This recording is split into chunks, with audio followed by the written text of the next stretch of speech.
السلام عليكم ورحمة الله وبركاته. أهلا بكم في قناة كروشيه يوتيوب مع سهام البنهاوي. النهاردة هنعمل بلوزة جميلة جدا لمقاس ميديوم، وطبعا هنقول لكم على المقاسات التانية وازاي هناخد المقاسات. والبلوزة دي ممكن نعملها لأي مقاس، بناتي أو نسائي، مقاس كبير أو مقاس صغير، سهلة وبسيطة وإن شاء الله هتعجبكم. واللي أول مرة تشوف أعمالي ما تنسيش تدوسي على الزرار الأحمر اللي تحت الفيديو وتدوسي على الجرس عشان يوصلك كل جديد، وما تنسيش لايك. ونتابع مع بعض الأدوات والخطوات. الأدوات اللي احنا هنستخدمها، نستخدم خيط إليزا بيركم كلاسيك زي ما احنا شايفين. درجة اللون درجة اللون 127 زي ما احنا شايفين كده. وهنا بيقترح عليا ان انا اشتغل من ابرة 4 ل6، فانا هشتغل بابرة رقم 5. البكرة فيها 210 متر، هشتغل بابرة رقم 5. والمقص وابرة التنظيف والماركر والمتر بتاعنا.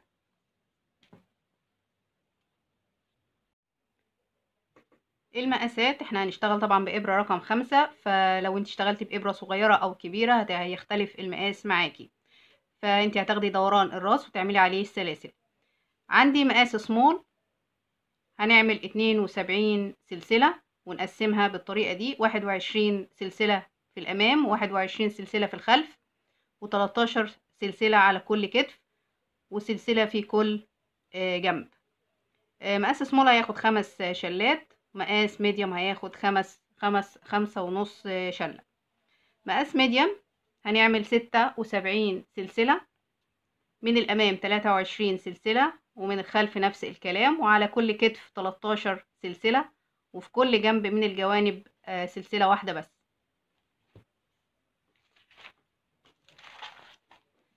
مقاس لارج هياخد 6 شلات، مقاس اكس لارج هياخد 6.5 شلة، برضو إبرة رقم 5.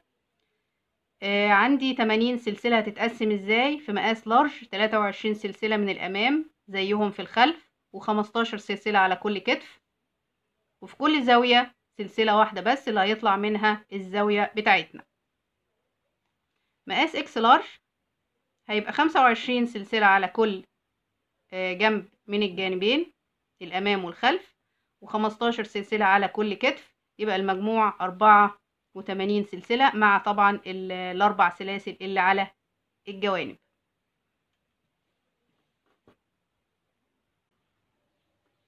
أول حاجة احنا بنعمل السلاسل على مقاس دوران الراس. لو انتي اشتغلتي بأي إبرة بتعملي السلاسل بتاعتك وتلفيها على الراس، ولو مظبوطة بتشتغلي، لو مش مظبوطة أو ناقصة سلاسل بتزوديها السلاسل بحيث انها تقفل على الراس وتكملي الشغل. أنا دلوقتي هشتغل السلاسل: 1 2 3 4 5 6 7 8 9 10. هكمل وارجع لكم. انا دلوقتي عملت 76 سلسلة. طبعا مش لازم تتقيدي بالرسم اللي انا عملته اللي هو المستطيل، طبعا انتي بتعملي مستطيل بالعدد اللي انتي عايزاه.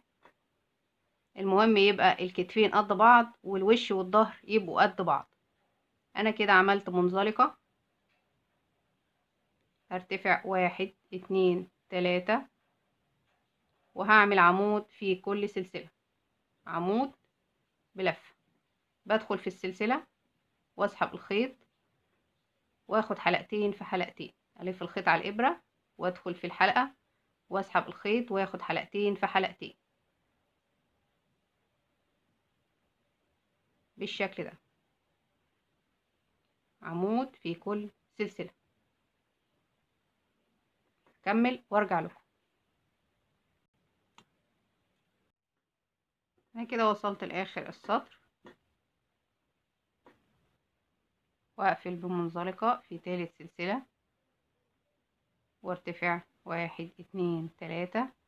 انا عندي هنا في الظهر 23 سلسلة، فهقسمهم نصين، يبقى 11 غرزة الناحية دي و11 غرزة الناحية دي، و3 سلاسل في النص. انا دلوقتي بشتغل في الظهر. يبقى كده اول عمود، التاني، التالت، الرابع، خامس، سادس، سابع، تامن، تاسع، العاشر، الحداشر. كده 11 عمود بعد الثلاث سلاسل ارتفاع. بعد كده هاجي في الغرزة اللي بعدها وهاخد غرزة حرف في عمود، وبعدين سلسلة، وفي نفس المكان عمود. دي الزاوية، يبقى أول زاوية بالنسبة لنا. بعد كده هاخد عمود في المكان ده، أنا كده بشتغل في أول كتف. تمام كده. وهاخد 5 سلاسل، 1 2 3 4 5، وهعد 1 2 3، وفي الرابعة هاخد حشو، وهرتفع 1 2 3 4 5، وأعد 1 2 3، وفي الرابعة هاخد حشو كمان مرة، 1 2 3 4 5، وهلف الخيط وهاخد عمود، 1 2 3، وفي الرابعة هاخد عمود.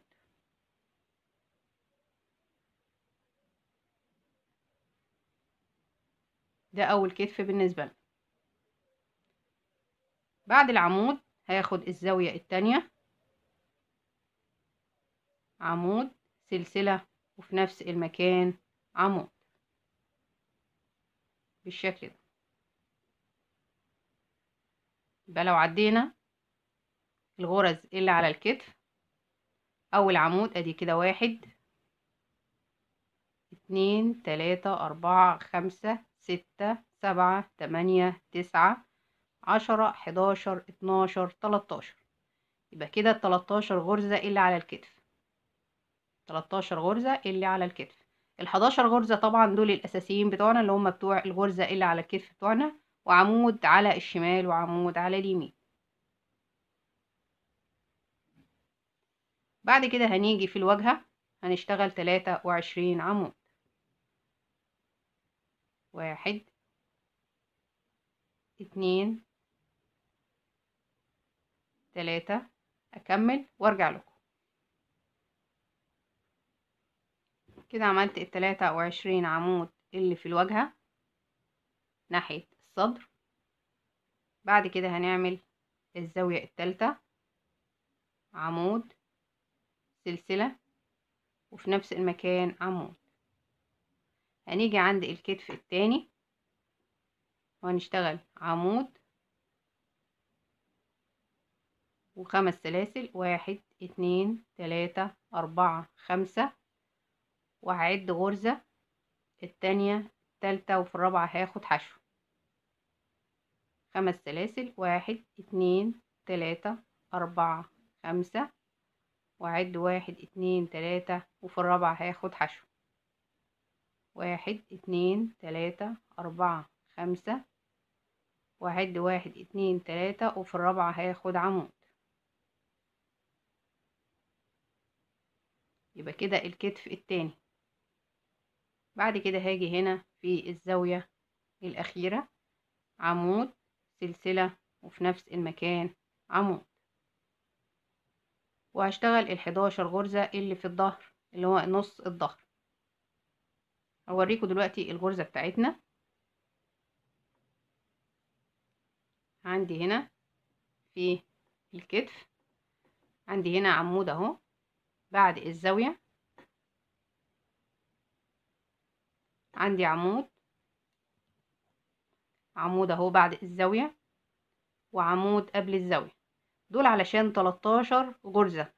طب لو 15 هيبقى بعد الزاوية عمودين وقبل الزاوية عمودين، يبقى 15 غرزة. انا عندي ال11 غرزة الاساسيين بتوع الغرزة بتاعتنا، اللي هي ادي 1 اللي هي السلاسل، الغرز 1 2 3، وفي الرابعة باخد حشو.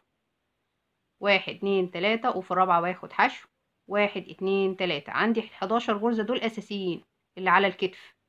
لكن الغرز اللي احنا بنزودها اللي هي العواميد سواء عمودين او 2 او 3، لازم العدد اللي على اليمين بيساوي العدد اللي على الشمال.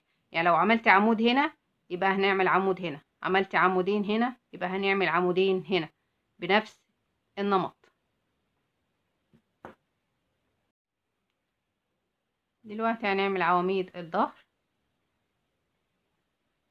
1 2 3 4 5 6 7 8 9 10 11. وهقفل في تالت سلسلة 1 2 3 بالشكل ده. ده كده الشكل بتاعنا، الشكل المستطيل. انا عندي هنا 4 زوايا زي ما احنا شايفين كده. ده الصدر بتاعنا اللي هو الصدر المستطيل. بعد كده هلف الشغل 1 2 3 والف الشغل زي ما احنا متعودين. قبل كده احنا عملنا بلوزة كنا بنشتغل سطر وسطر، سطر بالواجهة وسطر من الظهر. اول عمود 2 3 4 5 6 7 8 9 10 11 12. طبعا الزيادة دي بسبب غرزة حرف V اللي احنا بنشتغلها في كل سطر، بنزيد عمود على اليمين وعمود على الشمال في الواجهة، ونفس الكلام على كل كتف، ونفس الكلام في الظهر. دلوقتي عندنا حرف V هندخل فيها وناخد عمود سلسلة وفي نفس المكان عمود، يبقى دي أول زاوية بالنسبة لنا. بعد غرزة حرف V عندي هنا ضلعين عمودين. ده الضلع بتاع غرزة حرف V هناخد فيها عمود، وعندي العمود اللي بعده هاخد فيه عمود. عندي هنا بقى في الخمس سلاسل اشتغل سلسلتين، وهاجي هنا اخد حشو سلسلتين، وهاجي في الفراغ اللي في النص وهاخد 3 عواميد. 1 2 3 وبعدين سلسلتين، وهاجي هنا حشو سلسلتين، وهاجي هنا عمود عمود بالشكل ده. وهنا في غرزة حرف V هاخد حرف V عمود سلسلة وفي نفس المكان عمود. بقت معايا بالشكل ده زي ما احنا شايفين كده. بعد كده هشتغل في الواجهة عمود فوق عمود، عمود فوق عمود.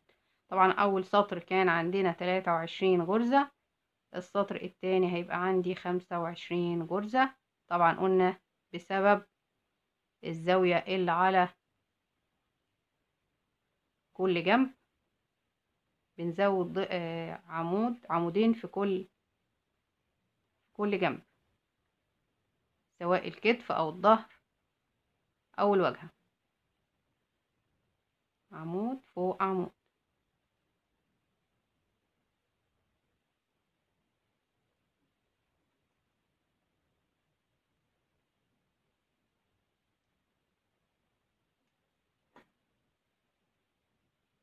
عمود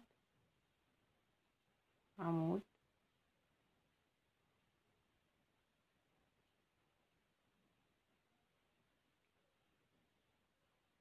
بالشكل ده. وصلت عند الكتف التاني عندي الزاوية اهي، هشتغل فيها زاوية، عمود، سلسلة، عمود، وعندي العمودين هشتغل في كل عمود عمود، وعندي الخمس سلاسل، 1 2، وهاخد هنا حشو، 1 2، وهاخد هنا 3 عواميد، 1 2 3، سلسلتين، وهاجي هنا حشو بالشكل ده، سلسلتين، وهاجي اخد عمود فوق كل عمود، وفي الزاوية هاخد زاوية، عمود، سلسلة، وفي نفس المكان عمود بالشكل ده زي ما احنا شايفين كده. دي الزاوية بتاعتنا بالشكل اللي احنا شايفينه ده. بعد كده بنعمل عمود فوق عمود ونقفل في تالت سلسلة. انا كده خلصت السطر بتاعي وارتفعت 3 سلاسل، وهوريكم ليه احنا بنعمل دور ودور، دور بالوش ودور بالظهر، علشان لو احنا اشتغلنا داير ما يدور هنلاقي الخط ماشي بميلة زي ما احنا شايفين كده، ماشي بميلة. لو الشكل واضح قدامكم، طبعا انت وراحتك، عايزة تشتغلي داير ما يدور طبعا ده بيرجع لك، عايزة تشتغلي سطر وش وسطر ظهر طبعا ده برضو بيرجع لك. هو الشكل بيفضل كده من الظهر طبعا، وفي الواجهة مفيش اي مشاكل. وده شكل الاكمام بتاعتنا.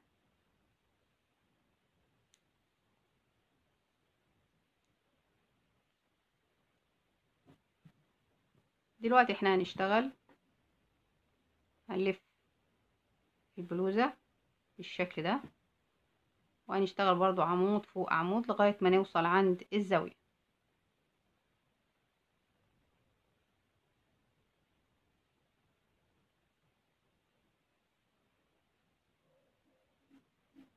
كمل وارجع لكم. وصلت عند الزاوية، وهشتغل في الزاوية عمود، سلسلة، وفي نفس المكان عمود، وهشتغل عمود فوق عمود،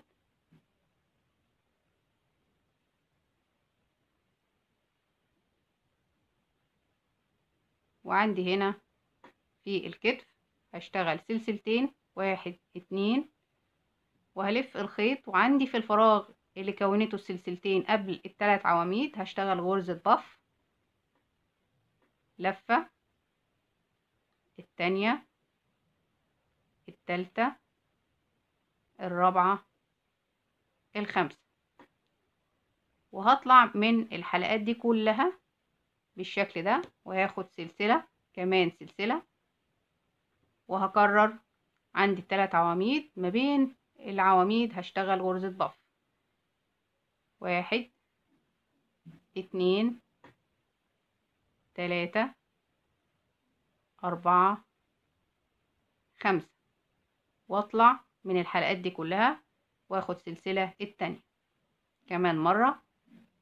عندي ما بين العواميد هشتغل جوه في المكان ده في الفراغ، هاخد حلقة، التانية،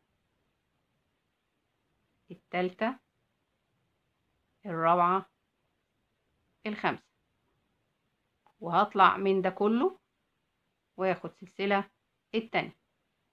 عندي هنا في الفراغ التاني اللي كونته السلسلتين هعمل نفس الكلام، لفة، التانية، التالتة، الرابعة، الخامسة، وهطلع من ده كله واقفل سلسلة التانية، واجي هنا فوق العمود اخد عمود، عمود، عمود، وعندي هنا الزاوية هشتغل فيها زاوية، عمود، سلسلة، وفي نفس المكان عمود. يبقى في كل زاوية بتقابلني بعمل فيها نفس الكلام، عمود، سلسلة، عمود، زي ما احنا شايفين كده. خدنا سلسلتين وبعدين دخلنا خدنا غرزة بف وبعدين سلسلتين، وما بين العمودين خدنا غرزة بف وبعدين سلسلتين، وبين العمودين خدنا غرزة بف وسلسلتين، وفي السلسلتين اللي تحت اللي جنب الثلاث عواميد خدنا غرزة بف وبعدين سلسلتين واشتغلنا العواميد بتاعتنا. بعد كده خدنا الزاوية وهنشتغل في الواجهة، عمود فوق كل عمود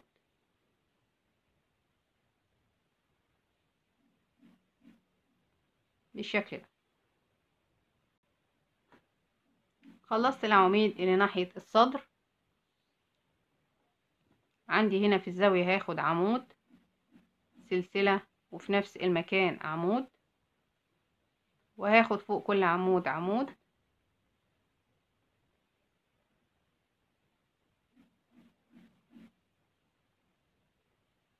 واجي زي ما احنا شايفين كده في سلسلتين حشو، سلسلتين، 3 عواميد، سلسلتين حشو، سلسلتين. هاجي هنا اخد سلسلتين، وفي الفراغ اللي كونته السلسلتين هنا في المكان ده بالظبط في الشكل ده هاخد لفة، التانية، التالتة، الرابعة، الخامسة، وهطلع من ده كله واخد سلسلة التانية،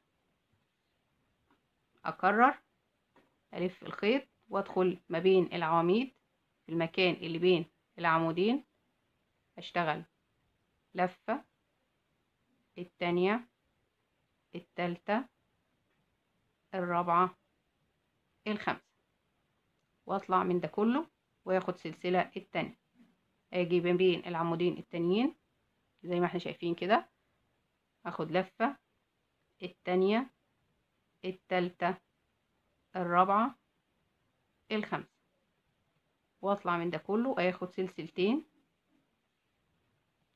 وهنا في اخر غرزة بف في المكان اللي بعد الثلاث عواميد على طول هاخد لفة، التانية، التالتة، الرابعة، الخامسة، واطلع من ده كله واخد سلسلتين، واجي هنا فوق كل عمود هاخد عمود،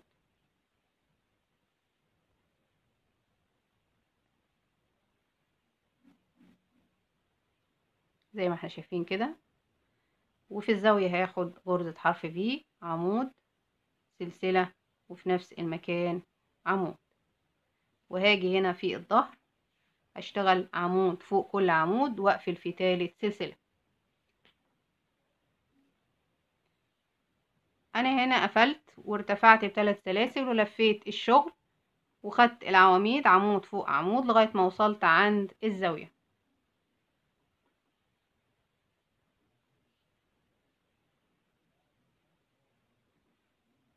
هشتغل في الزاوية غرزة حرف في، عمود، سلسلة، وفي نفس المكان عمود، هاجي هنا فوق كل عمود هاخد عمود،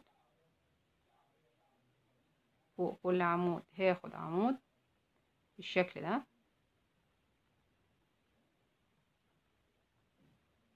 وعندي هنا عند غرز البف هاخد 3 سلاسل، 1 2 3، وهاجي هنا ما بين غرز البف هاخد حشو، وبعدين 1 2 3 في الفراغ اللي هنا هاخد حشو ما بين غرز البف، 1 2 3، وهاجي هنا اخد حشو، 1 2 3، وهاخد عمود،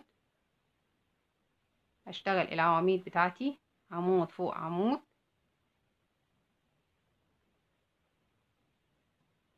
بالشكل ده. يبقى انا كده خدت 3 سلاسل بعد العواميد، وبعدين حشو بين غرز البف، ما بين كل غرزة بف والتانية خدت غرزة حشو، وبعدين سلاسل، حشو، سلاسل، وبعدين حشو، وبعدين سلاسل، وبعدين عواميد بالشكل ده. بعد كده في الزاوية هاخد زاوية، عمود، سلسلة، عمود، وفي كل عمود بعد كده هاخد عمود فوق عمود،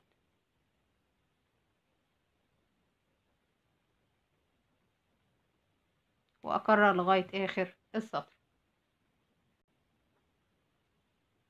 خلصت الغرز اللي على الصدر، اجي هنا في الزاوية هاخد عمود، سلسلة، عمود، وفي كل عمود هاخد عمود،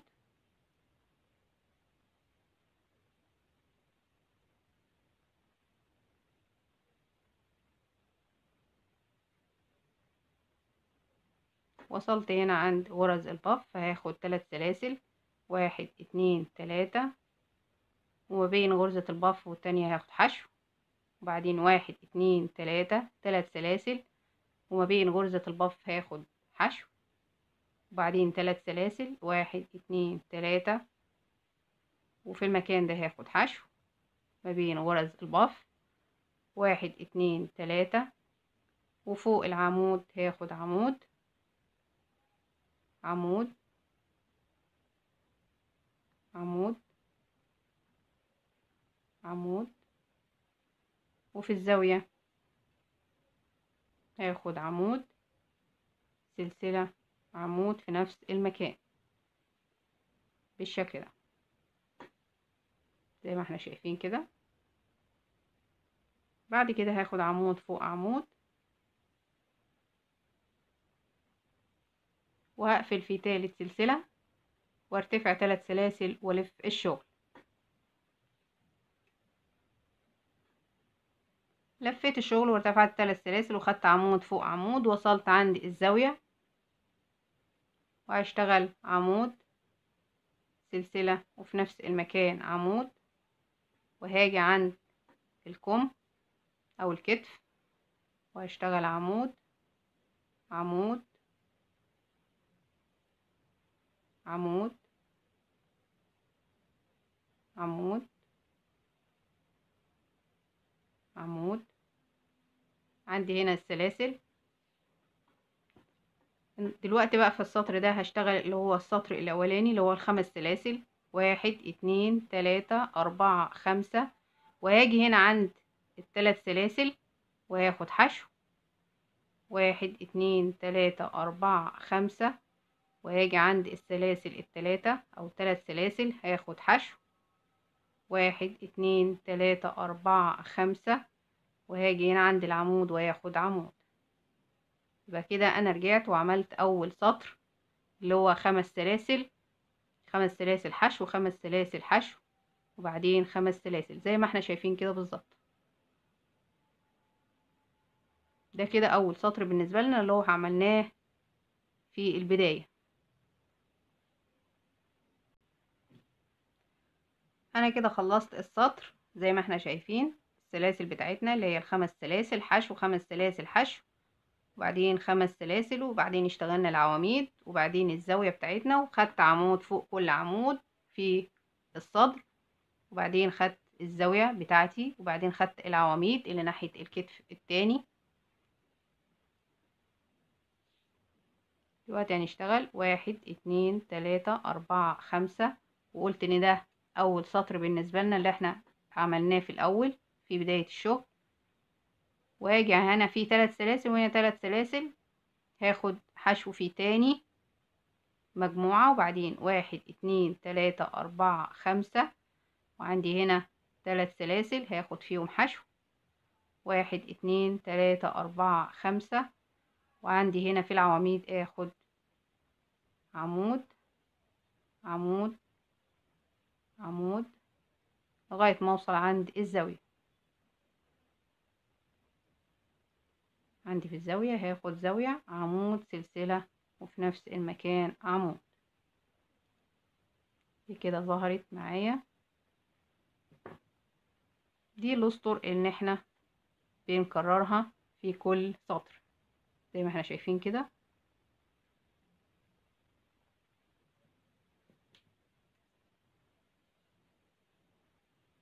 بعد كده بناخد عمود فوق عمود، وبعدين بنقفل فيه تالت سلسلة، وبنرتفع 3 سلاسل ونقلب الشغل. انا كده قلبت الشغل وعملت العواميد بتاعتي، وجيت عند الزاوية عملت زاوية، وهنا في المكان اللي على الكتف عملت العواميد بتاعتي، وصلت عند الغرزة بتاعتي. احنا عندنا هنا الخمس سلاسل وحشو، 5 سلاسل حشو. هاخد سلسلتين، 1 2، وهاجي في اول 5 سلاسل واخد حشو 1 2، وهاجي في ال5 سلاسل التانية وهاخد 3 عواميد 1 2 3، وبعدين سلسلتين وهاخد في 5 سلاسل حشو، وبعدين سلسلتين، وهشتغل عمود فوق عمود بالشكل ده. احنا كده بنكرر السطر التاني اللي هو ال3 عواميد. هكمل وارجع لكم.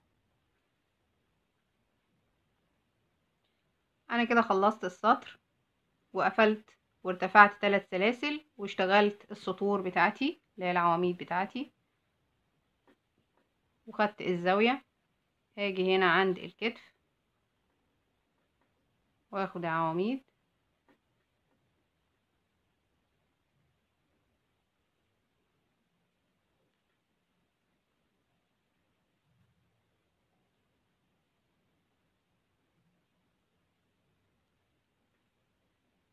وصلت عند 3 عواميد زي ما احنا شايفين، اللي قبلهم سلسلتين وبعدهم سلسلتين. هاخد سلسلتين 1 2، وهشتغل في السلسلتين اللي قبل ال3 عواميد غرزة بف 1 2 3 4 5، واطلع من ده كله واخد 1 2، واجي هنا بين ال3 عواميد في عندي فراغين، في كل فراغ هاخد غرزة بف 1 2 3 4 5، واطلع من ده كله واخد سلسلتين كمان مرة 1 2 3 4 5، واطلع من ده كله واخد سلسلتين كمان مرة في السلسلتين اللي بعد ال3 عواميد 1 2 3 4 5، واطلع من ده كله واخد سلسلتين واشتغل عمود فوق عمود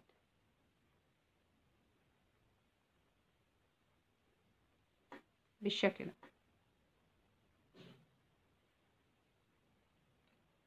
وصلت عند السطر اللي بعد غرز البف،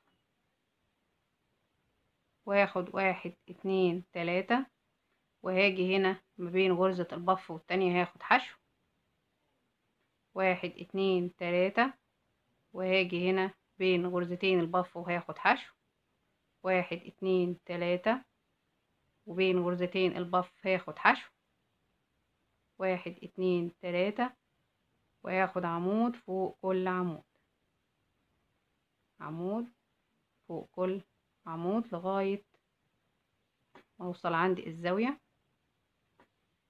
بالشكل ده.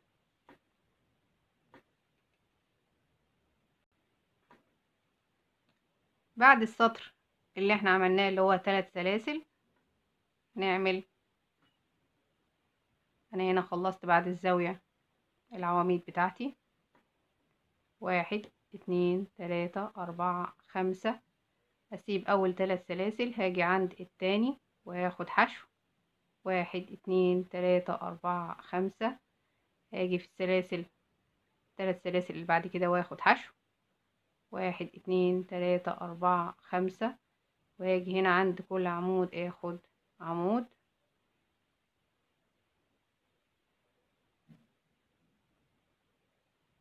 وبنكرر الادوار بتاعتنا لغاية ما نوصل عند حردة الباط المناسبة.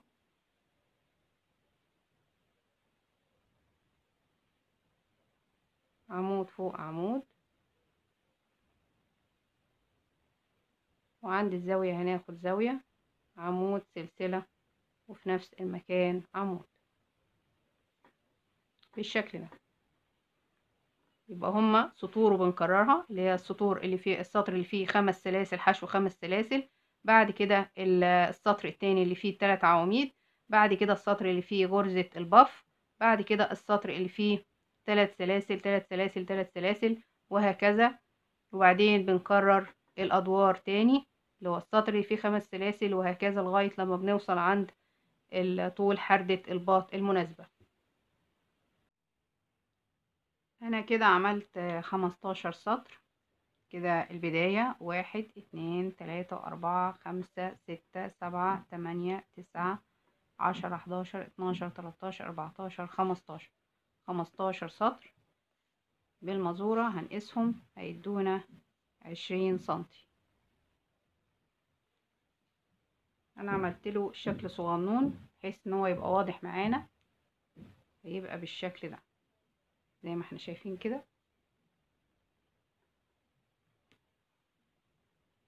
دلوقتي هنحدد حردة الباط بتاعتنا.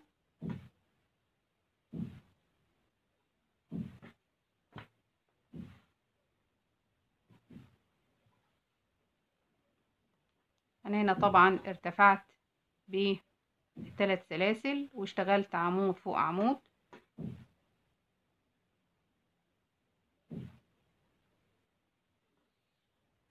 وحددت بالماركر مكان الحردة بتاعتنا اللي احنا هنشتغل فيها.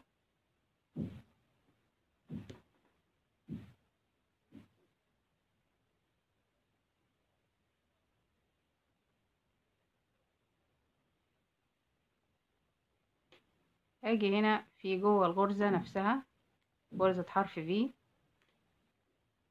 وهشتغل عمود جوه الغرزة نفسها، وبعدين هاخد 3 سلاسل 1 2 3، والثلاث سلاسل دول اللي احنا بنوسع بيهم منطقة الصدر. يعني لو انتي هتحتاجي تزودي ممكن 4 5 6 7 على حسب ما انتي هتحتاجي. انا عندي السلسلتين بيساوي سنتي واحد، يبقى الست سلاسل هيديني 3 سنتي. 6 سلاسل انا هعمل 3 الناحية دي، 3 سلاسل الناحية دي، و3 سلاسل الناحية التانية، يبقى هتديني 3 سنتي. انا كده عملت 3 سلاسل 1 2 3، وهاجي في المكان التاني وهشتغل عمود جوه حرف الفي، عمود، وفي كل عمود هاخد عمود بلف لغاية ما اوصل عند حردة الباط التاني. دي كده دوران الدراع اللي عندي زي ما احنا شايفين كده. هشتغل عمود فوق عمود لغاية ما اوصل عند الحردة التانية. وصلت عند الحردة التانية وهشيل الماركر اللي هو في الزاوية،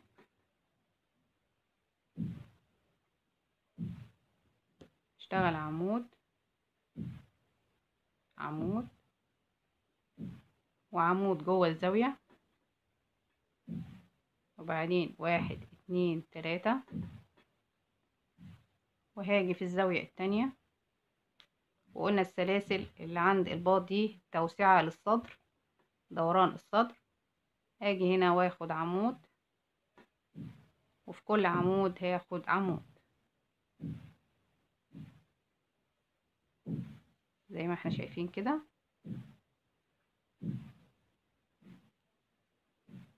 عمود فوق عمود لغاية ما نوصل عند تالت سلسلة ونقفل فيها. احنا كده قفلنا في تالت سلسلة وارتفعنا 3 سلاسل، وده نتيجة البداية بتاعتنا والنهاية. الخط بتاعنا خط مستقيم زي ما احنا شايفينه، مش مايل زي الشغل اللي هو داير ما يدور. دلوقتي احنا هنقلب الشغل بعد كده. الشغل بعد كده سهل جدا، هيبقى عمود فوق عمود لغاية ما نوصل لطول البلوزة المناسب.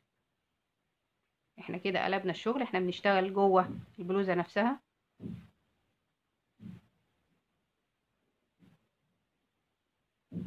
عمود فوق عمود لغاية ما نوصل عند ال3 سلاسل.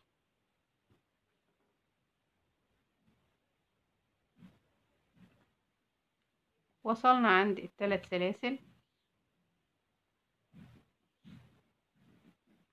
انا عندي الغرزة اللي انا هشتغل فيها دي غرزة العمود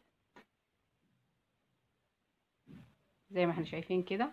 هنيجي بقى في 3 سلاسل، ادي اول سلسلة، التانية، التالتة،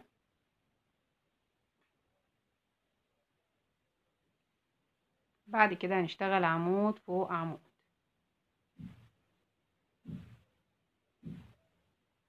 بالشكل ده زي ما احنا شايفين كده. يبقى اول عمود اشتغلناه اللي هو بتاع العمود اللي تحت، بعد كده اشتغلنا ال3 عواميد بتوع ال3 سلاسل، بعد كده اشتغلنا عمود فوق عمود. وهنعمل نفس الكلام في ال3 سلاسل التانيين، وهنقفل في نهاية السطر.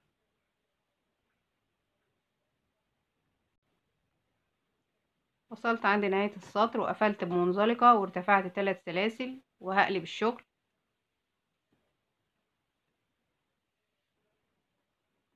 وهشتغل عمود فوق عمود بالشكل ده لغاية ما نوصل عند طول البلوزة المناسب. بعد كده هنعمل مع بعض الأكمام.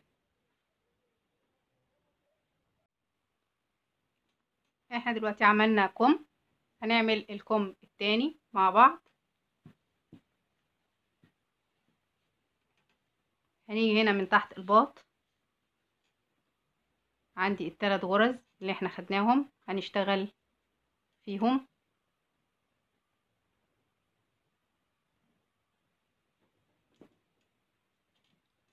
هاجي هنا في المكان ده كده وهسحب الخيط واشتغل 3 سلاسل، 1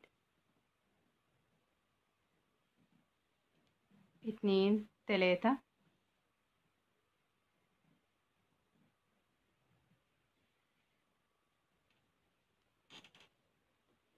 بعد كده هاخد الغرزة اللي بعدها عمود غير مكتمل، واخد اللي بعدها عمود غير مكتمل، يبقى كده تناقص، هاخدهم في حلقة واحدة. يبقى ارتفعت 3 سلاسل وخدت اول غرزتين تناقص. بعد كده هاخد عمود عمود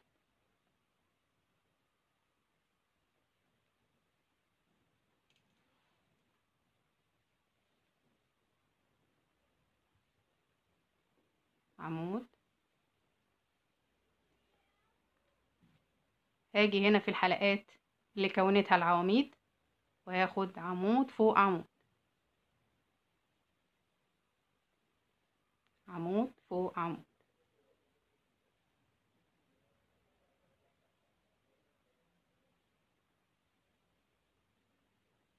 بالشكل ده. هكمل لغاية ما اوصل عند الشكل بتاعنا الغرزة بتاعتنا ونكمل مع بعض. وصلت عند الغرزة بتاعتنا، وفي السطر ده بعد ال3 عواميد بنعمل غرز الباف. فهاخد سلسلتين،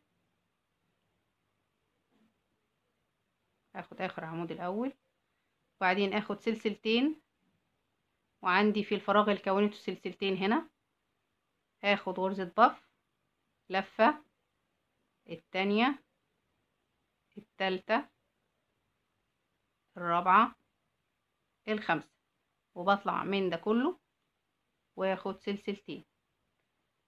اجي هنا ما بين ال3 عواميد اخد في المكان ده غرزة باف، 1 2 3 4 5 وسلسلتين، 1 2 3 4 5 وسلسلتين، واجي هنا في الفراغ اللي بعد التلات عواميد، 1 2 3 4 5، واخد سلسلتين زي ما احنا شايفين كده، واشتغل عمود فوق عمود.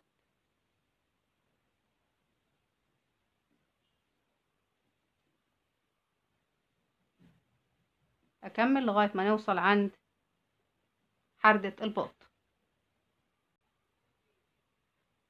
وصلت عند حردة الباط من تحت، وهاخد عمود عمود عمود. عندي هنا اخر فتحتين، هاخد عمود غير مكتمل، كمان عمود غير مكتمل، واخدهم في حلقة واحدة، واقفل في تالت سلسلة بالشكل ده. يبقى انا عملت تناقص قبل الثلاث سلاسل وتناقص بعد الثلاث سلاسل ارتفاع. ارتفع 3 سلاسل، 1 2 3، والف الشغل.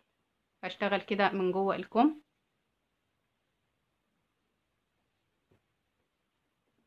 هاجي في غرزة التناقص هاخد غرزة واحدة بس،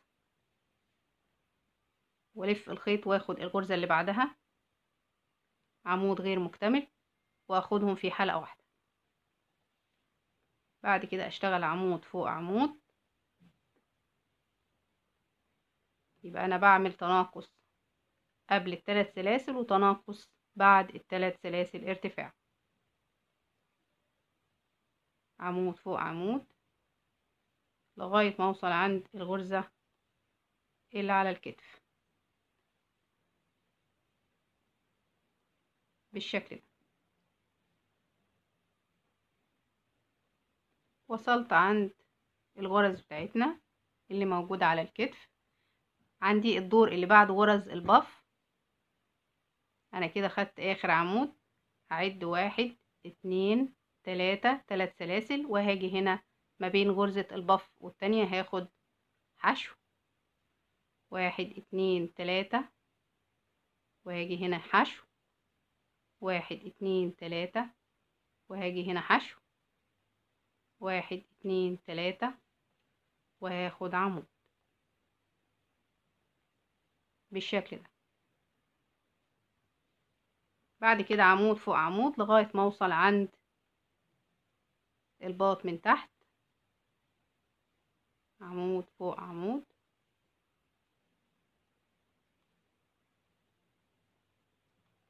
بالشكل ده. وصلت عند مكان التناقص واخر غرزتين، هلف الخيط واخد عمود غير مكتمل، وده التناقص اللي تحته، هاخد فيه عمود واحد بس غير مكتمل، واخدهم في حلقة واحدة، واقفل في تالت سلسلة، وارتفع 1 2 3، والف الشغل.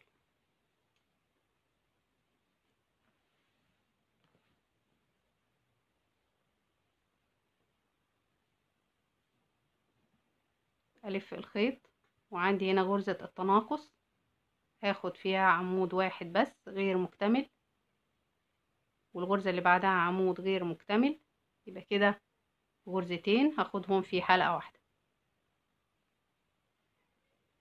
بعد كده عمود فوق عمود،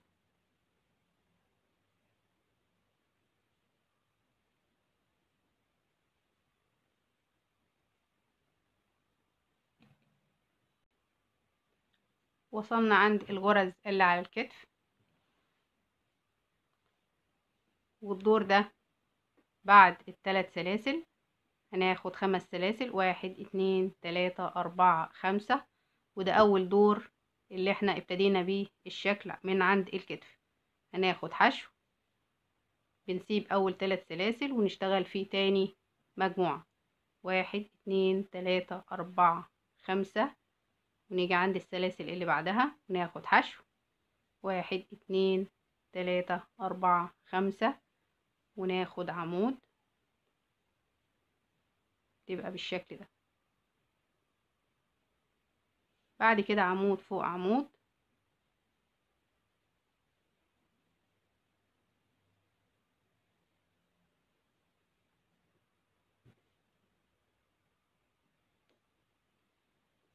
هنيجي هنا في اخر غرزتين من تحت الباط وهناخد عمود غير مكتمل، وفي التناقص اللي تحته هناخد عمود واحد بس، عمود غير مكتمل، وهناخدهم في حلقة واحدة وهنقفل في تالت سلسلة، وهرتفع 1 2 3. انا كده هكتفي بالثلاث ادوار اللي انا عملتهم تناقص. طبعا انت لو مش عايزة تعملي تناقص خالص وفتحة الدراع مظبوطة على دراعك، ممكن تتوقفي وما تعمليش تناقص خالص، وممكن تعملي تناقص دور او دورين او 3 او 5 على حسب ما انت عايزة، على حسب دوران الدراع عندك. دلوقتي انا هتوقف عن التناقص وهشتغل عمود فوق عمود، عمود فوق عمود بالشكل ده، عمود فوق عمود، مفيش اي تناقص في الدور ده. هاجي هنا عند الكتف، انا هنا عملت 5 سلاسل حشو، 5 سلاسل حشو، 5 سلاسل. دلوقتي الدور اللي بعده سلسلتين، وفي الخمس سلاسل الاولانيين هاخد حشو، سلسلتين، وفي الخمس سلاسل التانيين هاخد 3 عواميد، عمود، التاني، التالت، وبعدين سلسلتين، وفي الخمس سلاسل حشو زي ما احنا شايفين كده. بعد كده سلسلتين، وهشتغل العواميد، عمود فوق عمود بالشكل ده.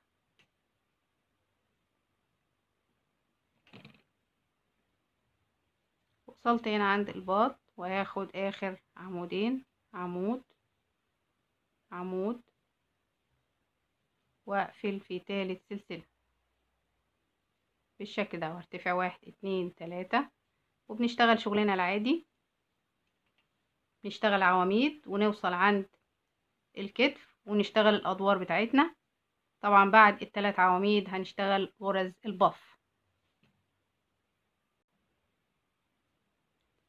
الكم عندي بالشكل ده، انا عملت تناقص في اول 3 ادوار، ادي 1 2 3.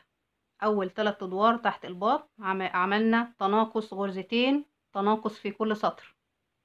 بعد كده من غير تناقص 1 2 3 4 5 6 7 8 9 10 11 12 13، 13 دور من غير تناقص، 13 دور من غير تناقص. جينا بعد الدور ال13 اللي هو الدور ال14، ال14 15 16 17 18 19 20 21 22 23. الأدوار دي عملنا فيها غرزة تناقص واحدة بس في كل سطر، غرزة تناقص واحدة بس. الدور ال14 15 16 17 18 19 20 21 22 23. يعني لو عديناهم 1 2 3 4 5 6 7 8 9 10، 10 ادوار من غير غرزة تناقص واحدة بس، يبقى 13 دور من غير تناقص، وثلاث ادوار اللي هما تحت الباط غرزتين تناقص في كل دور، غرزتين تناقص في كل دور، و10 ادوار غرزة تناقص واحدة بس في كل دور في ال10 ادوار. بعد كده بنعمل الغرز بتاعتنا اللي هي العمود الامامي والعمود الخلفي. هنشتغل مع بعض سطر من سطور التناقص، اوريكم بس الفكرة. انا بعمل هنا اول عمودين اخدهم تناقص، اول عمود بعد ال3 سلاسل ارتفاع، تاني عمود غير مكتملين واخدهم في حلقة واحدة، بعد كده عمود، عمود، هي غرزة تناقص واحدة بس. وقلت ان انا عملت 10 سطور من غرزة التناقص. عمود،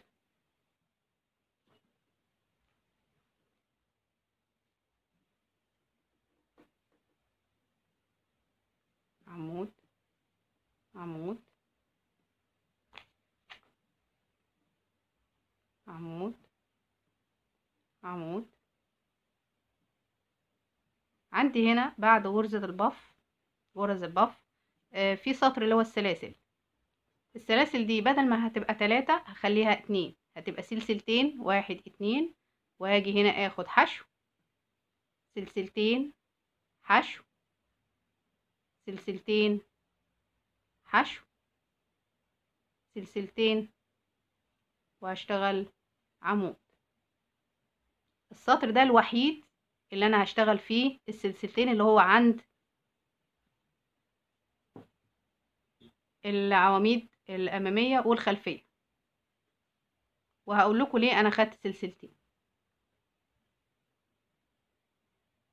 بعد كده هشتغل عمود فوق عمود لغايه اخر السطر، وقلت لكم ان انا خدت غرزه تناقص واحده بس في كل سطر، غرزه تناقص واحده بس في ال10 اسطر. بعد كده هقلب الشغل واشتغل عمود فوق عمود، عمود فوق عمود. السطر ده مفيهوش تناقص، بعمل عمود فوق عمود بالشكل ده كده. ده اساس، السطر ده اساس علشان هنشتغل بعد كده اللي هو العمود الامامي والعمود الخلفي. عمود فوق عمود. نيجي بقى عند السلاسل، انا عندي هنا سلسلتين، هاخد عمود واحد بس، عمود واحد بس. وعندي في الحشو هاخد عمود واحد بس في الحشو. عندي في السلسلتين هاخد عمود واحد، في الحشو هاخد عمود، في السلسلتين عمود واحد، في الحشو هاخد عمود، في السلسلتين هاخد عمود. بعد كده عمود فوق عمود.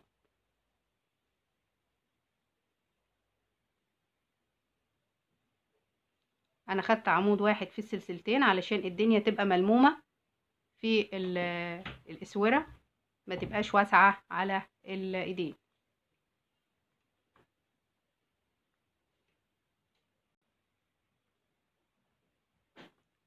بعد كده قفلت خلاص، وهرتفع 1 2 سلسلتين. السطر ده كله عمود امامي وعمود خلفي، عمود امامي، عمود خلفي، عمود امامي، عمود خلفي.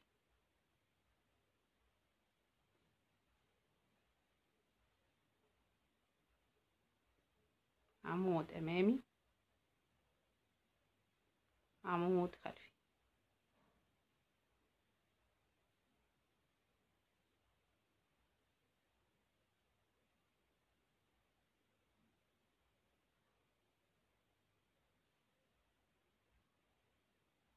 انا كده ارتفعت سلسلتين، وعند العمود الامامي هاخده عمود امامي، العمود الخلفي هاخده عمود خلفي، واكرر عمود امامي، عمود خلفي،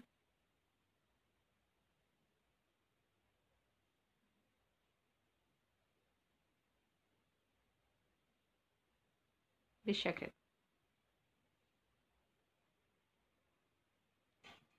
دلوقتي خلصنا احنا الكمين زي ما احنا شايفين كده. دلوقتي هنعمل الكولة بتاعة البلوفر. هنيجي من عند الظهر كده،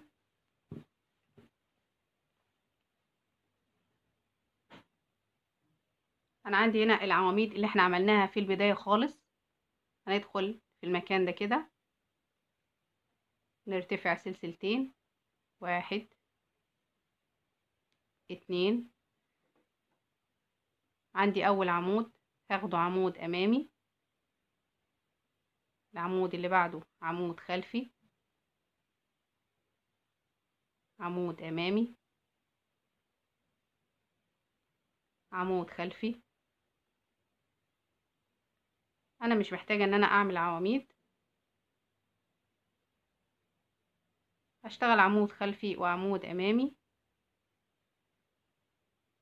لغاية ما اطلع بالكولة بتاعتي. عمود امامي وعمود خلفي زي ما عملت في الكومة بالظبط. انا عملت 5 اسطر. بعد ال5 سطور عملت دور حشو في النهاية، احنا عملناه في بلوزة قبل كده. زي ما احنا شايفين كده احنا خلصنا الكولة، وبعد ما خلصنا العواميد عملنا دور حشو. نفس الكلام في الأكمام، نفس الشغل برضو في نهاية البلوفر. وبكده البلوزة بتكون خلصت معانا. واللي أول مرة تشوف أعمالي ما تنسيش تدوسي على الزرار الأحمر اللي تحت الفيديو، وتدوسي على الجرس عشان يوصلك كل جديد، وما تنسيش لايك. وأشوفكم إن شاء الله في فيديو جديد. مع السلامة.